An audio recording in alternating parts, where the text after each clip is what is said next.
যদি ছেলে মেয়েকে বিবাহ আপনি না দেন, ফাসাবাহু ইসমান, আপনার ছেলে যত পাপ করবে, আপনার মেয়ে যত পাপ করবে, ফাইন্নামা ইসমান আলা আবিহে, ছেলে মেয়ের সব পাপ পিতার খাতাতে লেখা হবে।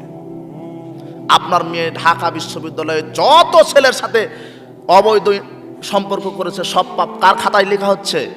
বাপ কিন্তু হজ করে তাহাজ্জুদে বসে আছে। কথা বুঝতে পেরেছেন?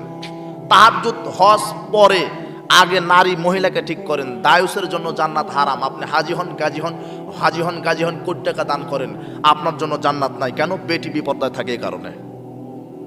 বেটিকে আগে পর্দায় আনেন, স্ত্রীকে আগে পর্দায় রাখেন, তারপরে জান্নাত। আপনি কি দেখাতে চাচ্ছেন ইসলামকে? তসবিহ দানায় জিকির করলেই জান্নাত হবে? কাবা ঘর থেকে ঘুরে আসলেই জান্নাত হবে?